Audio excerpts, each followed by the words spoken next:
Jerarum Madhava Kunda Behari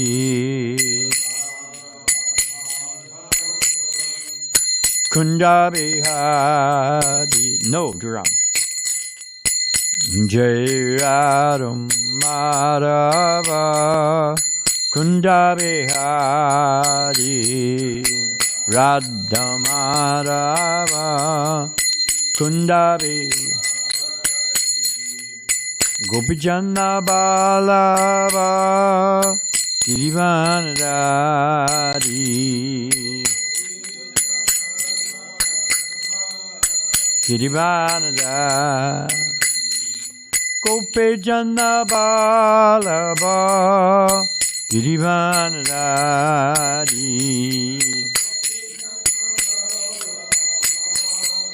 Girivanadari Jasodanandana Brajanaranjana Brajanarandana Jasodanandana Brajanaranjana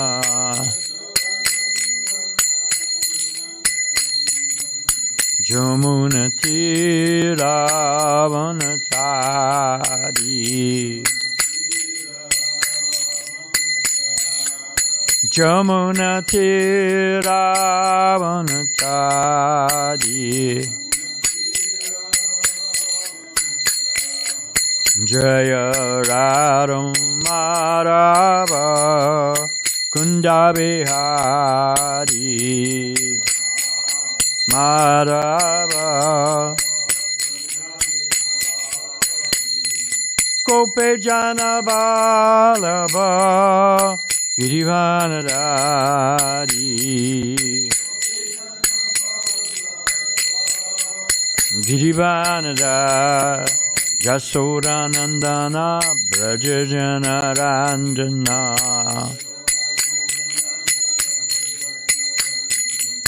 Jamuna Tiravanatari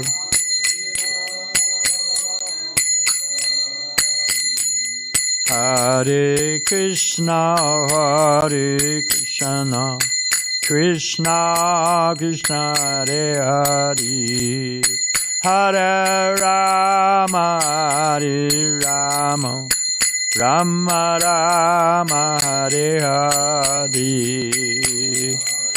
Boom! Krishna Krishna, Hare Hare, Hare Rama,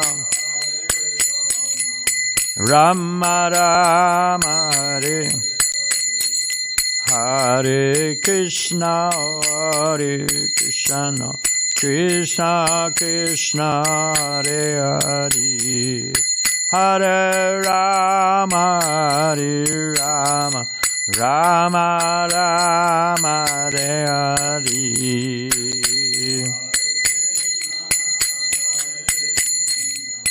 Krishna Krishna, Hare Hare,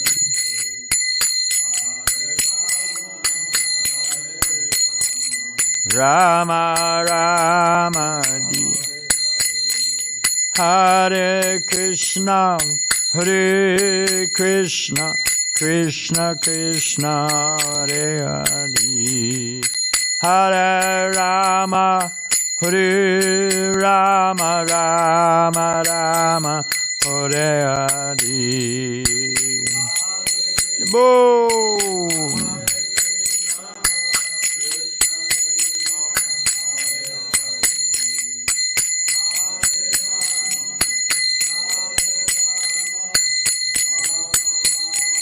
Hare Hare, Hare Krishna, Hare Krishna, Krishna Krishna, Hare Hare, Hare Rama, Hare Rama, Rama Rama, Hare Hare.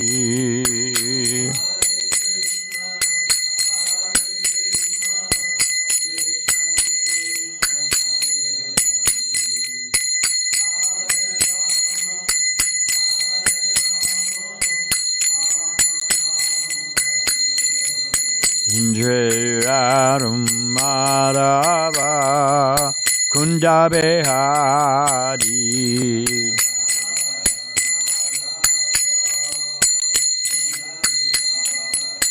Indriyarum Madhava Kundabehari.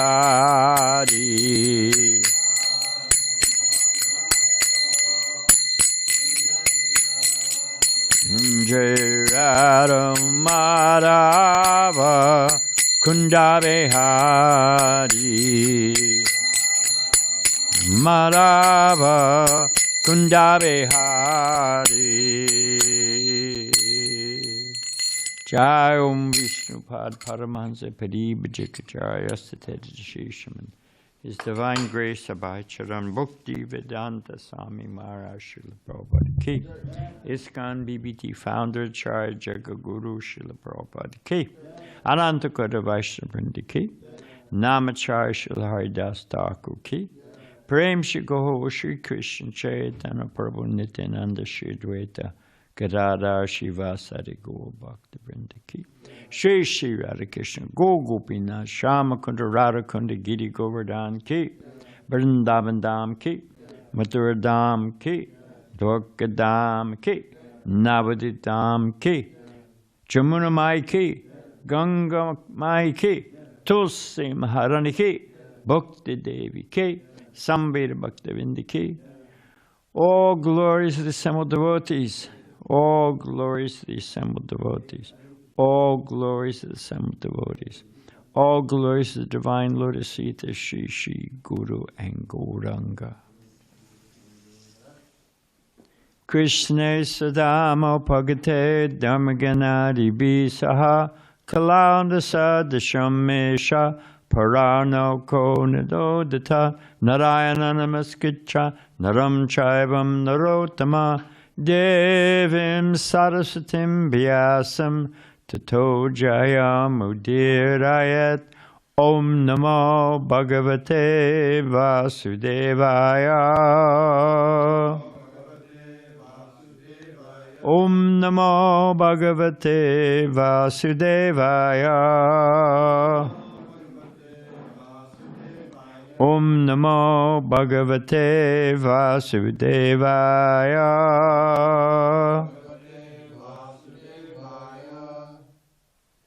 So, we're going to chant 22. So, I'll just read 21 because there's no purport.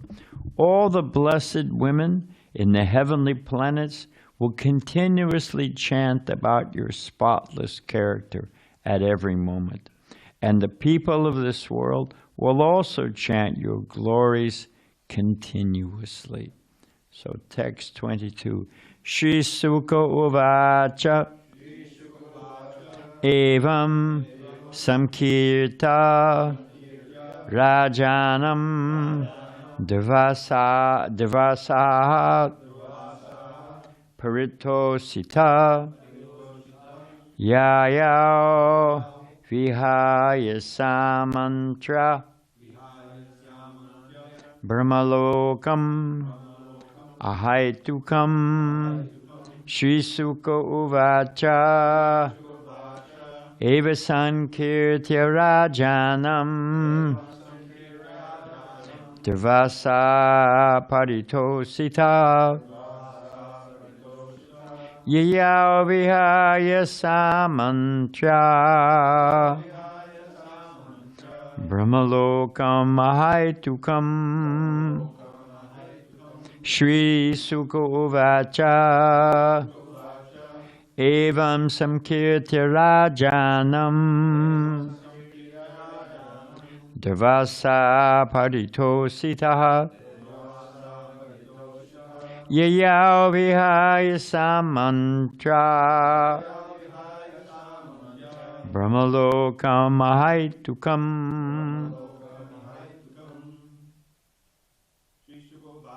Shri Sukha Vacha Evam Sankirtya Rajanam Durvasa Paritosita Yayo Vihaya Samantra Brahmalokam Ahaitukam. Go over them. Shri Sukho Vacha Evam Samkirtya Rajanam Durvasa Paritoshita Yayo Vyasamana Brahmalokam Ahaitukam Vaishnavi Shri Sukho Vacha Evam Sankirtya Rajanam Durvasa Paritosita Yaya Vihasamaya Brahmaloka Ahaitukam Shri Sukho Vacha Shri Sukadev Goswami said, Evam, thus, Sankirtya, glorifying, Rajanam, the king, Durvasa, the great mystic yogi, Durvasa Muni, Paritosita, being satisfied in all respects. Yayao left that place. Vihayasa, by the spaceways. Amantra, taking permission. Brahmalokam, to the topmost planet in this universe. Ahaitukam, where there's no dry philosophical speculation. And Prabhupada's translation, Sri Sukadev Goswami continued, thus, being satisfied in all respects, the great mystic yogi Durvasa took permission and left, continually glorifying the king.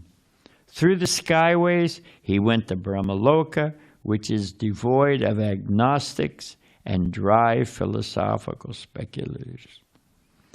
And Prabhupada says, although Durvasa Muni went back to Brahmaloka through the spaceways, he did not need an airplane. For great mystic yogis can transport themselves from any planet to any other without any machines. There is a planet named Siddhaloka whose inhabitants can go to any other planet because they naturally have all the perfections of yoga practice. Thus, Durvasa, the great mystic yogi, could go through the skyways to any planet, even to Brahmaloka. In Brahmaloka, everyone is self-realized, and thus there's no need of philosophical speculation to come to the conclusion of the absolute truth. Durvasa Muni's purpose in going to Brahmaloka was apparently to speak to the residents of Brahmaloka about how powerful a devotee is and how a devotee can surpass every living entity within the material world. The so-called jnanis and yogis cannot compare to a devotee. Om Gana Timirandasya Jnana Gana Salakaya Jagshushun Militan Gena Tazarishi Gurave Namai. As I said, we have a lot of ground to travel. And I want to, and promised I would, get back to what about offenses to devotees and what to do when we offend devotees. A, to recognize the danger, and B, okay, I recognize the danger, but what do I do if it happens? Okay, so that's where we're going. But I wanted to cover a few things first. There are, can anyone, Joe, can you name the 3 dimensions in this world?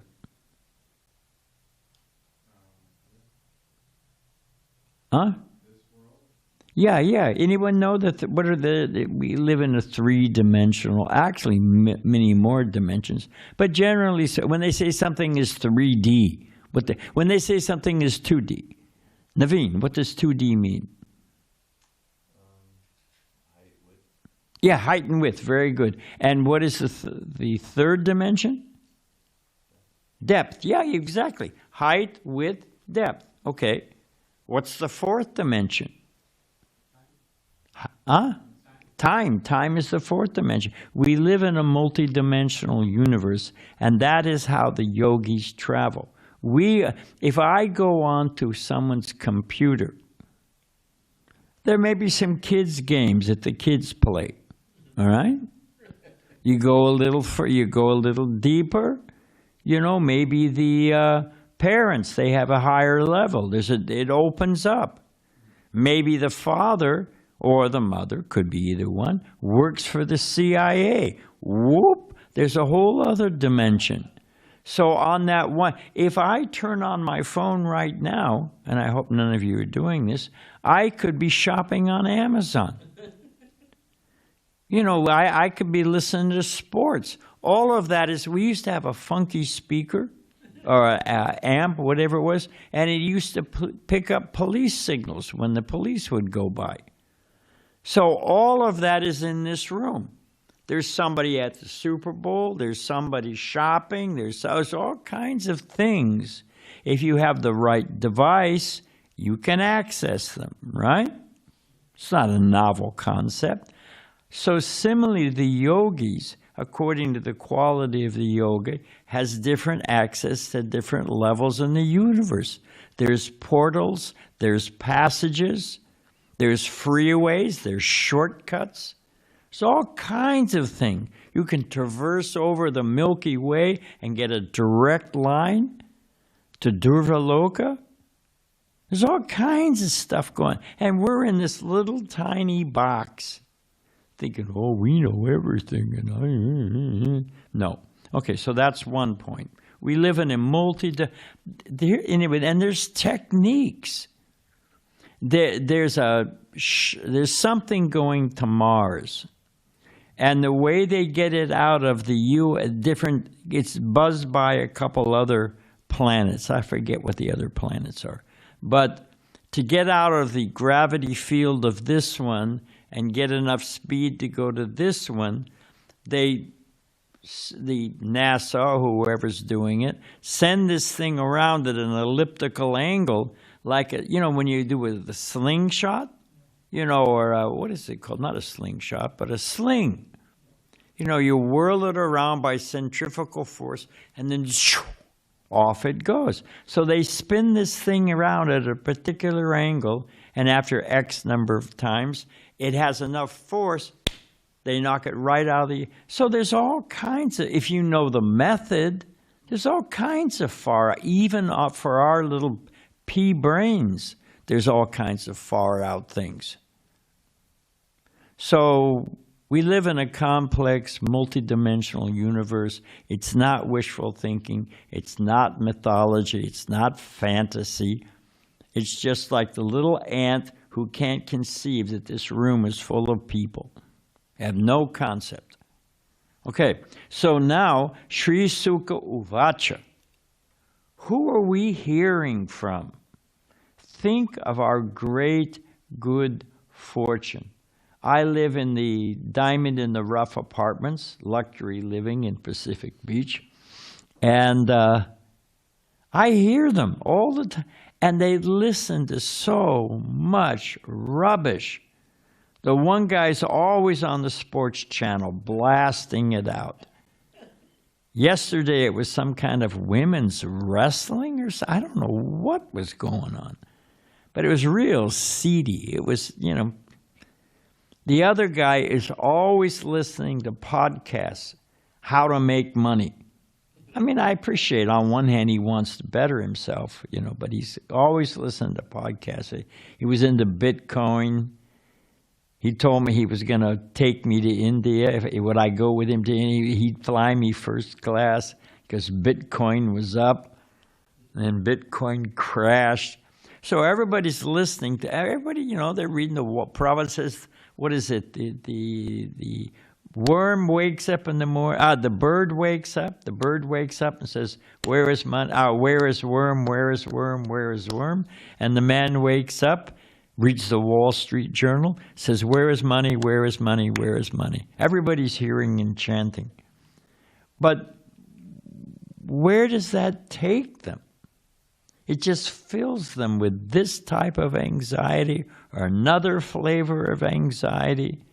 But we are hearing from Sri Sukha Uvacha. Just think of our profound good fortune. How to better ourselves permanently. How to, by centrifugal spiritual force, blast out of this mundane, dark, dank world and go back home, back to Godhead. So, Sri Sukha Vacha. The other thing is that it's devoid of agnostics and dry speculators. People are so smug once they get a little, they think they know something.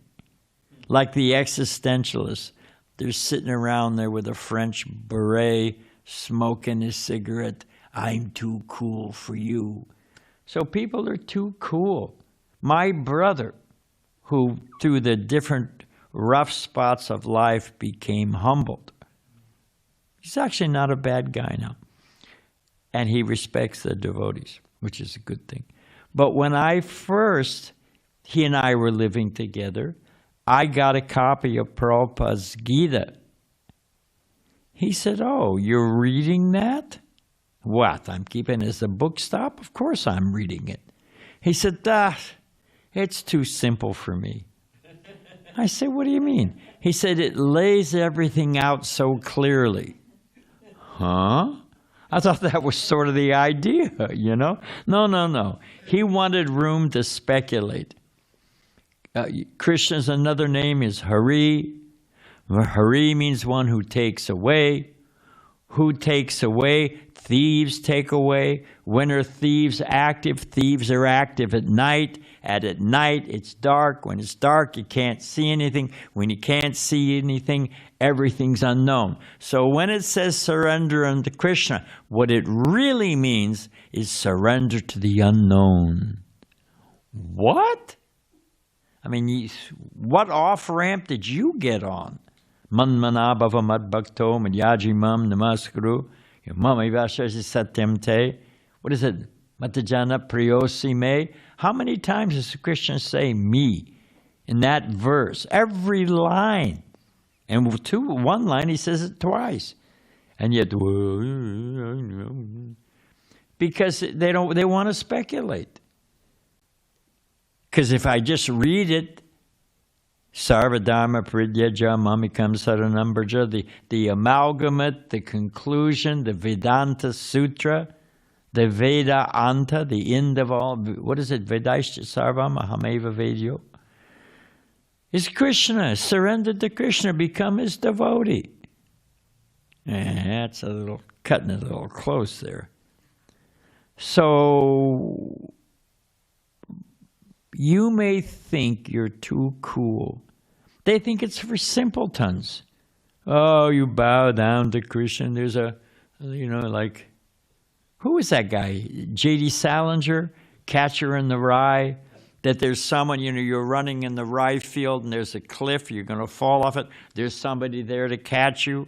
So you're believing there's a Supreme Lord who's maintaining all things. But that's for sentimentalism. People and old ladies and people afraid of death. I'm a man. Whatever. I can face up that we live in an empty, sterile universe. There's no reciprocation. It's all just cause and atoms and random chance. But I can face it. You idiot. It's all happening. Where else do you go that everything's organized? Law means lawmaker. Chance means you don't know the cause, but it doesn't mean there isn't a cause. It just means you're such an arrogant fool that you can't see the cause right in front of your face. So, fine, you can stay. Just like they have people are restricted. You can't get to the heavenly planets unless you follow the Vedic system. You ultimately have to surrender to the Vedic system. You have to act piously. If you act impiously, you go down. If you act piously, you go up. So even to flow within this material universe, you got to surrender and follow the Vedic principles. At least that much. Follow Varnashram. If you're a mental speculator and I'm not surrendered to it, I got it all figured out, fine. Prabhupada said about this planet Earth, I don't want to offend anybody out there reading National Geographic, but Prabhupada said that the demigods won't even come and pass urine on this planet. The Grand Canyon to the demigods is a giant urinal. I'm sorry, but it's nothing to write home about. So you want to go to the higher planets, you got to follow the Vedic system. Well, you can't be a speculator and a dry agnostic. Even Indra, who is, enjoys his senses and always gets into trouble, he recognizes that there's a Supreme. They may recognize the Supreme only when they want something, but they recognize that there is a Supreme. So that's some introductory verses. I was talking to a guy yesterday, and anyway, that's good enough. We are walled off on the lower planets. You may be a PhD. We're not anti-education. The Jiva Goswami was one of the greatest scholars who ever walked on the planet Earth, Prabhupada said. Srila Bhaktisiddhanta Saraswati Thakur had a photographic memory. He could quote exactly something he'd read 30 years earlier. So, we've got so many Vaishnava scholars. So we're not anti-scholar, don't we? But what is the use? PhD, without understanding Krishna and without connected to the Vedas, PhD stands for what, Dravida Prabhu? What does PhD stand for? Piled higher and deeper. Anybody know what else PhD stands for? Huh? Permanent head damage. That's what they say in Australia. And I made up one myself. Prominent humility disorder. So, fine, you'll stay in this little world, argue with yourself, you think you're too cool, and be... Why does Durga carry a trident? What are those? Trident, that's a big hint, other than Dravida. What does a trident have? Naveen, what's a trident? You never seen, who's the guy in the ocean, always has a trident? What's a trident? Has 3 points. Yeah. So, yeah, it's a big pitchfork. And Durga's got a trident, and she's always poking us. Miseries caused by other living entities, miseries caused by the material nature, miseries caused by the mind and body. No rest. Poke, poke, poke, poke. That's our condition. So you can talk big, but it's not going to get you anywhere. Now, in this verse, there's Sankirtiya, which means glorifying. Somehow the Sanskrit has changed, but one of them means being satisfied in all respects by the king. And he took the permission. He folded his hands and, he was fully satisfied. He glorified. So his mood has changed. Davarsa Muni's recognizing the position of a devotee. And I mentioned this last time. I'm going to say it again. Because we want to get to, I want to scare the wits out of you and myself about the danger of offending a devotee. When we offend, Vishwanath Chakravarti Thakur says that when we offend a devotee, we personally cause pain to Krishna's heart. There's that other verse where that I'm living in the heart of the devotee lives in my heart. We just read that verse, right? Yeah. So when we offend a devotee, we personally pain Krishna's heart. It's like walking over and poking him or stepping on his toes. Imagine. So, and why? Is that just self-glorification? Hey, I'm trying to be a devotee, so I think it's big stuff, but it doesn't really mean anything that you're a devotee. Here's some quick reasons from Vishwanath Chakravarti Thakur why devotees are dear to Krishna. Krishna relishes bhakti through his devotees. Why was Madhvacharya sitting like this? An early precursor of Winston Churchill? Was he an early hippie and giving the peace sign? Why was he a peacenik? Why was Madhvacharya sitting like this? Anyone know other than Dravida and Balaram? Oh, come on. Yeah, there's the Atma and the Paramatma. Nitya Nityanam, Chaitanas Chaitananam. Eko Bahanam Yovadadati Kaman. We're all eternal. Krishna's eternal. We're all one. I find my home in Om. No way. There's Krishna and there's the living entities. Prabhupada said there's the dependent and there's the predominator. There's the enjoyer, there's the enjoyed. Krishna's made. So the point is, okay, that's not just an ontological understanding of how everything's laid out. It's not just sambandha, jnana. What makes two people, there's the Supreme Lord and that there's the jivas, there's all of us. What makes that so important? What makes it so sweet? Oh, come on. Sankarshan, you're right. It means relationship. If there's one, it's like trying to hug your reflection in a mirror. You don't get much juice out of that. Looks like another entity. I don't want to go too far afield, so the point is that Krishna, because there's the devotees and Krishna, there's a sweetness. Krishna likes to serve his devotees. You read the pastime Sudam Brahmana, how he just wanted to go see his friend. He went because his wife was, they were so poverty-stricken. So, but he was just forgot about everything, just wanted to see his friend Krishna. And Krishna's personally with Rukmini bathing his lotus feet. It's such a sweet relationship. That's a whole other story. But Krishna, and it comes in 5 flavors.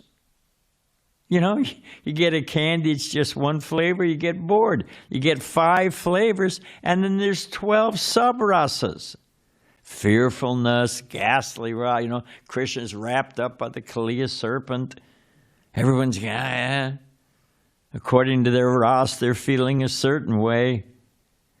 So, Krishna, one of the reasons Krishna loves his devotees, it's because he can reciprocate with them, and they reciprocate with him. And it creates a sweet, wonderful flavor. And Krishna can show his opulence. Krishna swallows the forest fire, kills the Kaliyadina. Prabhupada said that before Krishna killed the bull, Aristasura, Aristasura was charging at him, right? First thing Krishna did was tighten his belt.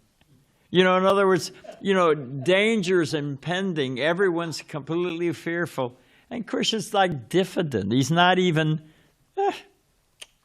wham! Maybe it was the Keshi demon. I forget which one. It was a Keshi demon, the one he stuck his fist on. So the point is, Krishna gets to show off. He gets to save his devotee. It's so sweet. So he likes that. All alone, or everyone's quivering on the ground. Somebody sent me a clip. Anyway, well, we can say it. Someone sent me a clip, and it's the king of Thailand. And literally, people have to crawl to see him. Yeah, because they don't want to turn their back. They don't want to be disrespectful. They literally have to.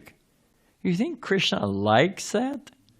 He doesn't, Krishna likes to have the cowherd boys defeat him, and he has to carry that cowherd boy on his shoulder. Or Radharani, he has to give his flute to his most beloved possession, so she goes out of her anger mood. And, we'll give him the time of day. Krishna loves that. He doesn't relish so much as Krishna Loka being the all-powerful Aishwarya Bhav in Vaikuntha.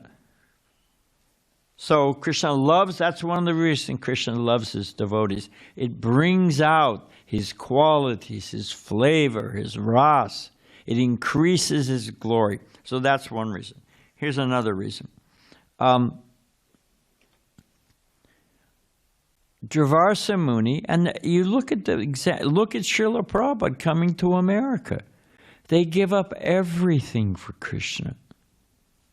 I mean, we could have all been doing so many things, all packed with misery, but we could have been doing so many independent things. We've given up our hair, given up our, which is a big hassle. And then you go bald. First you go gray, then it all falls out, We beat him to it. We're free from that anxiety. But a devotee gives up everything for Krishna. He just wants to see Krishna happy. As Prabhupada said, and I mentioned last Sunday, Prabhupada said, you think Krishna is a dull stone? You think Krishna is ungrateful? So Krishna loves his devotees. They're surrendered to him. They're depending on him. Now, why does Krishna come to this world? Paritanaya saranam vinasaya chaduskritam. That's about as big as a hint you're going to get. Who knows? Govardhan. Why does Krishna come to this world? Because he wants to enjoy? Like, who is that guy? There's so many of these bogus yogis. And the one I'm thinking about in particular was that Guru Maharaji. And he went to Coney Island on 4th of July and ate so much junk and went on the merry-go-round, the Ferris wheel, roller coaster. Yeah. That he threw up all over everything, and they had to take him to the hospital and get his stomach pumped. So that's an extreme. But when the devotees said, they said to the Munis, not the Munis, the Guru Maharajis, what kind of God needs to... Prabhupada, they took Prabhupada to see, I forget who it was, some yogi, and there was a sign in his window, he'd gone to the dentist. What kind of God needs to go to the dentist? Spare me. So now what got me off on that one? So why does Krishna... and so their answer is, well, it's all his Leela. It's all of his pastime. Prabhupada said, fine, his pastime is to be kicked. He's the kicked God, and I will be the kicking God. I'm going to kick on their face. So, why does Krishna come to this world? It's certainly not to enjoy this. He's got so many gopis. He's got kalpavrikshas. You can get whatever you want from any tree. Any one tree can provide you ripe mangoes, papayas, pineapples, whatever you want. We got an orange tree out here that's bitter.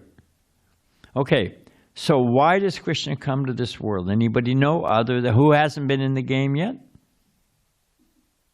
Who haven't I asked? Well, Balaram, no. Jugali Kishore. Why does Krishna come to this world? Bhagavad Gita, Paritanaya Sadhanam, Vinasaya Chaduskritam.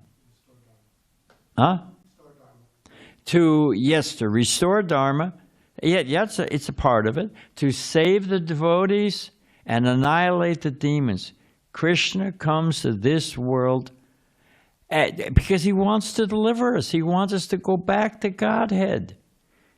You know, if you love somebody, suppose you have somebody, a son or a father, mother, who becomes an alcoholic, leaves the home, and they're lying in the gutter, drinking.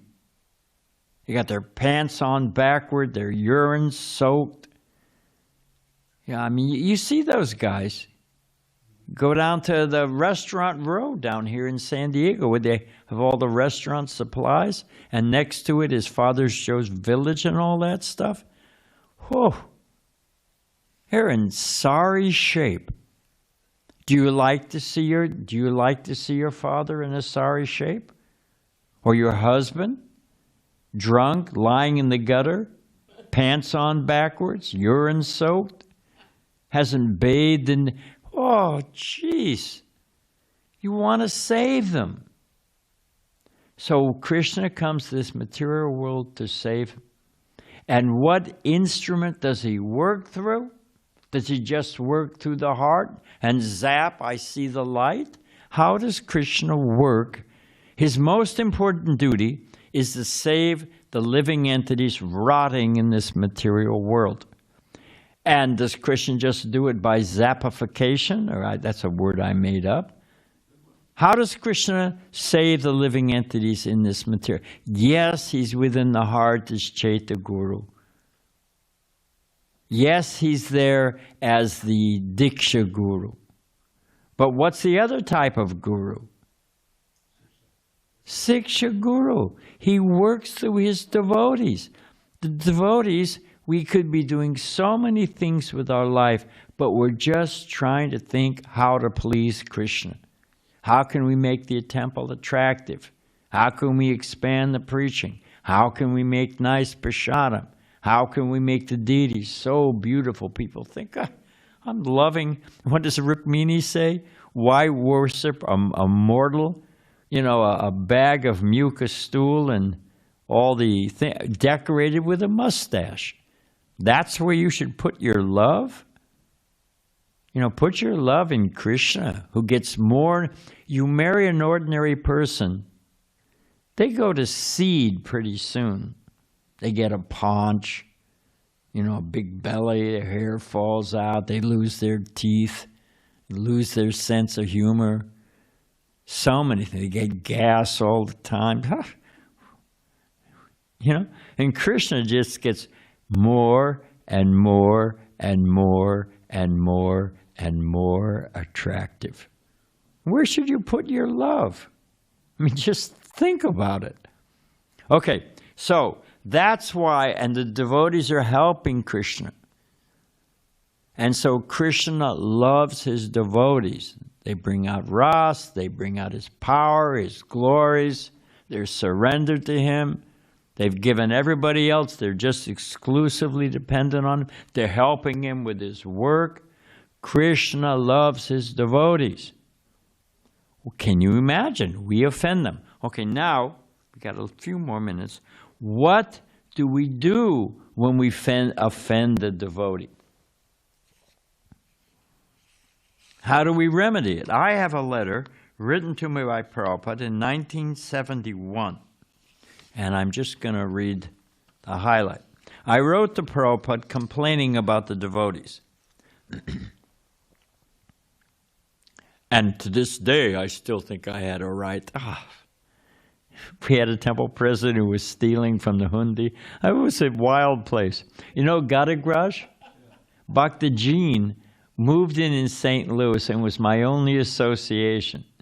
I moved from blissful LA with Vishnu Jana. I arrived in St. Louis. I put my laundry in the washing machine. I came back. It had been dried and folded, and there was a note from the only brahmacharini, want to get married? Woo! I called Jayatirath, get me out of here, I want to go home, Anyway, it's a long story. So I wrote complaining. True story, 100%. So I wrote to Prabhupada. Prabhupada wrote me back, and I'm just going to read part of it because I want to get to something by Vishnu Chakravarti Thakur.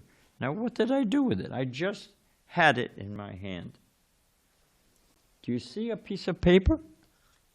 Oh, here we go. So Prabhupada writes,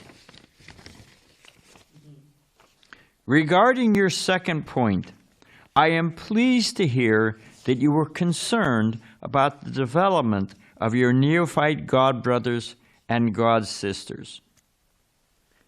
I wasn't concerned about them at all.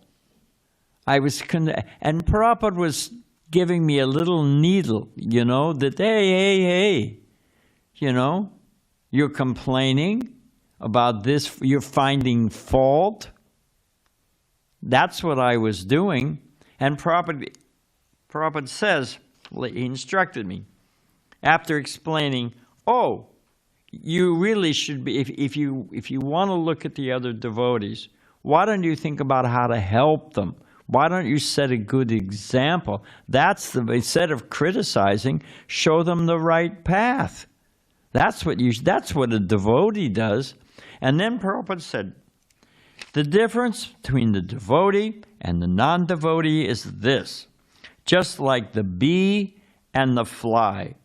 The bee is attracted by the honey, and the flies go to the open sores.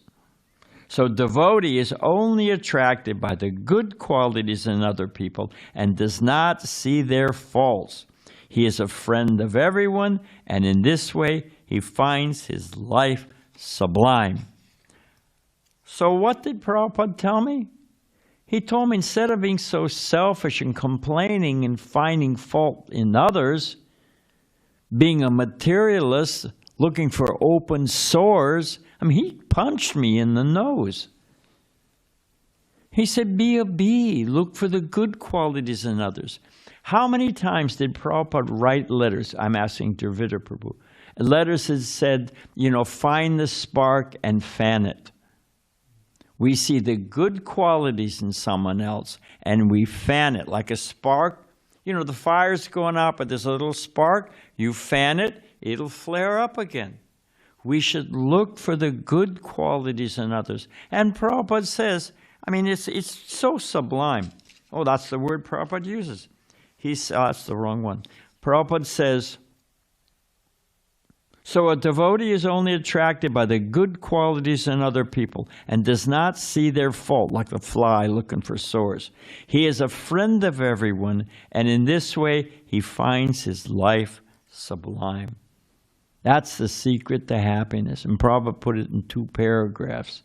So we don't want to find fault. We've explained why the devotees are dear to Krishna, how we should try to see only their good qualities.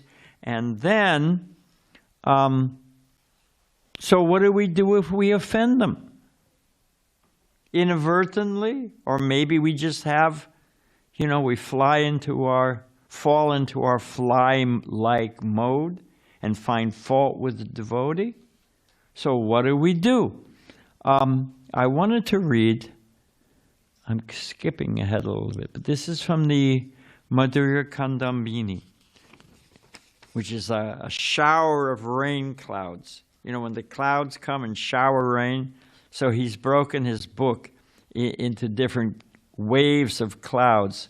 This is actually a meditation on the offenses, 10 offenses. What is the first offense in offenses to the holy name? The holy name is the way we're going to be saved. And if we're committing offenses, talk about shooting ourselves in the foot or slamming the door in our own face. So what is the first offense? Sankarshan.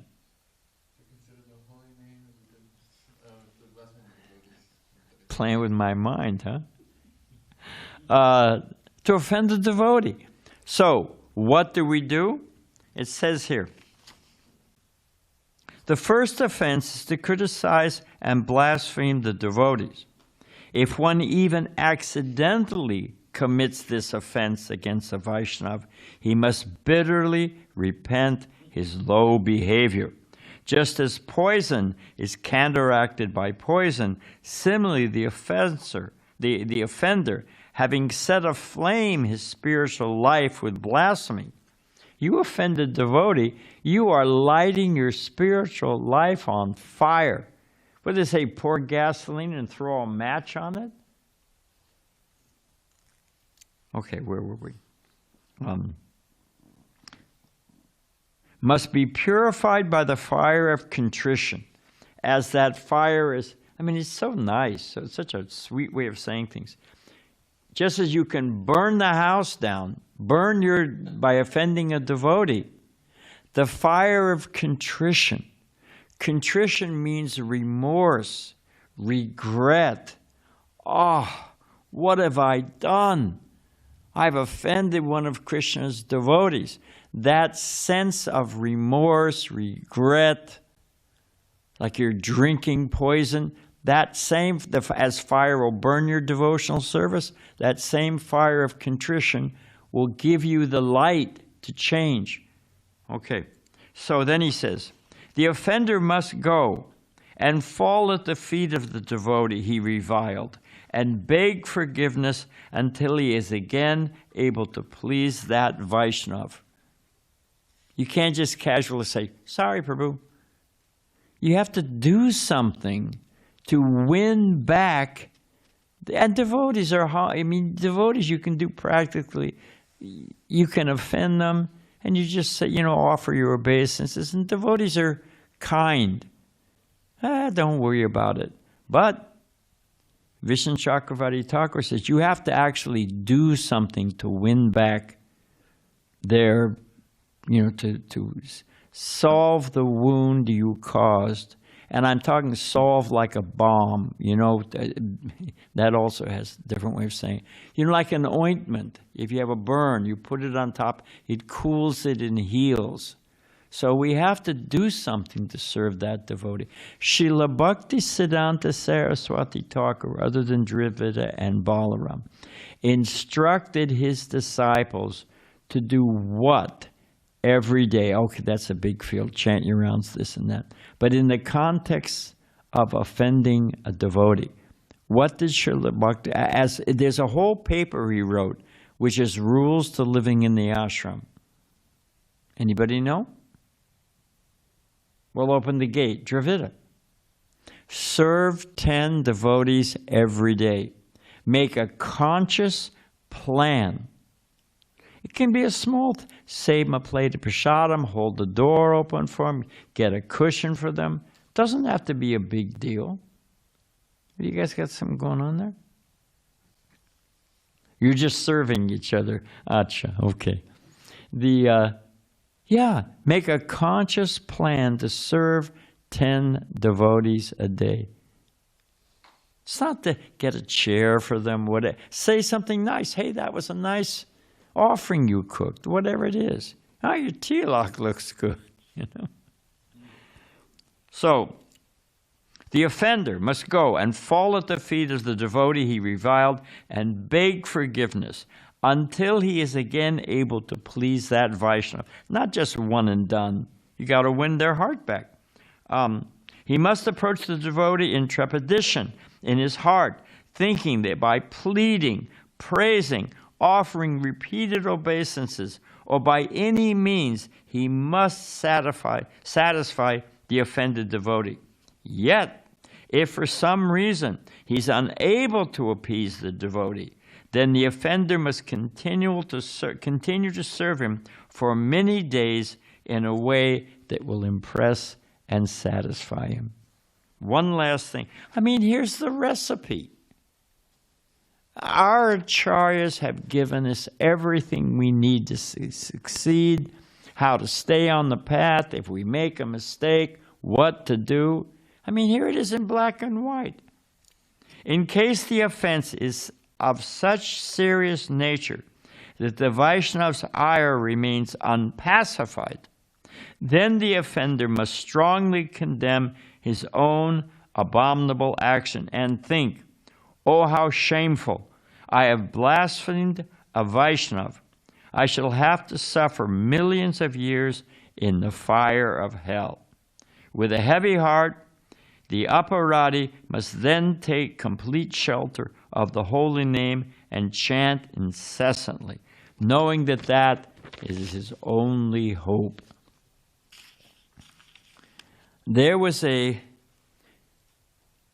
our temple commander, and I was the Sankirtan leader in Detroit.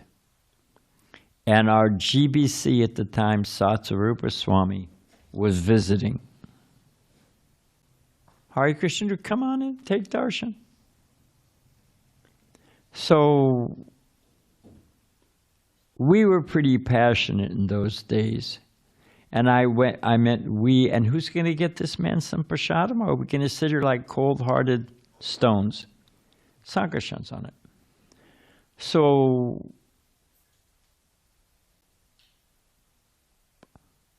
we what they call it, a blowout?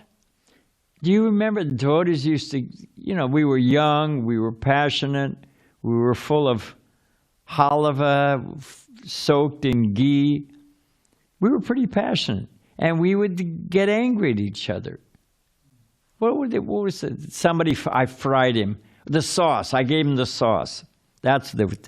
So it used to happen a lot. So, and that's not an excuse, that's just a historical explanation. So I had an argument with this, with the temple commander. I wanted to get somebody out on Sankirtan, he wanted them to stay back, and whatever it was. And so, whatever. And we were shouting at each other, And, finally he went off in a huff, I went off in a huff. And it used to happen a lot. Right? Am I wrong? No, I was. Not. All right. Yes, it did. Huh? Yeah, definitely. 100%. Guaranteed. People used to... I was on Sankirtan. No, I wasn't. It was on Iruda. And they were in Australia. It used to be a brahmachari here. Very nice devotee. Anyway, I want to finish up. The point I wanted to make is that we had a blowout. And I went to Satsarupa Swami, and I felt bad about it, but I also wanted to make the point that I was right. My brother and I used to fight, and I would run down to the end of my driveway. We had a long driveway. And to greet my father when he came home from work so I could tell him my side of the story, before my brother got to him. So I wanted to get to our GBC, Satsarupa Swami, and tell him my side of the story. And I also was weighing on me. There was some contrition. And he told me, you should go and offer your obeisances. I thought, what? He was wrong. Satsarupa Swami said, just go, you can be. I said, I'm not sorry, I was right. So Satsarupa Swami said, are you sorry you lost your temper? I said, yeah. Are you sorry you shouted at a devotee? Yes. So put aside the fact that you thought you were right. All the ancillary events, you're sorry. So go offer your obeisance. I went and offered my obeisances. And the devotee turned his back and walked away in a haughty, mood. So I went back to Satsarupa. I said, what good did that do? He said, Krishna saw. Krishna saw that you did the right thing. So whatever the issue was, if we offer our respects, we genuinely mean it, we try to serve the person, then Krishna will forgive us.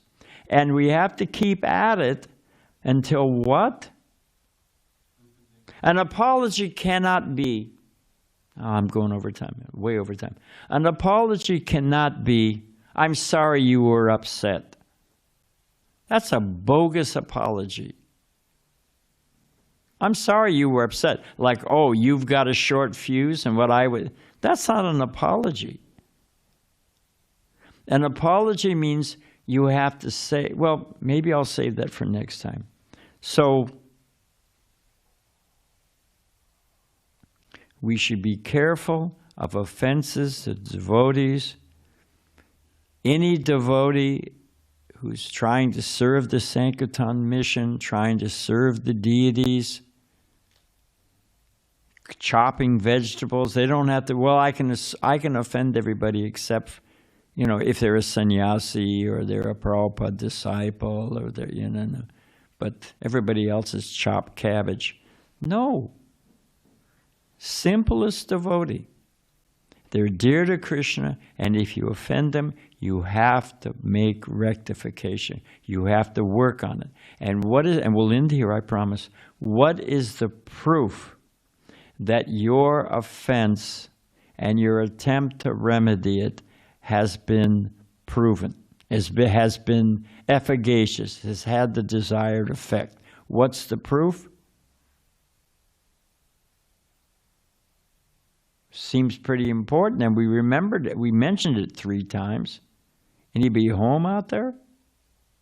That the devotee accepts it, that you win back the devotee's heart. And what does Vishwanath Chakravarti Thakur say? If the offense is so deep you don't win them back, what could I do? I tried. Is that acceptable?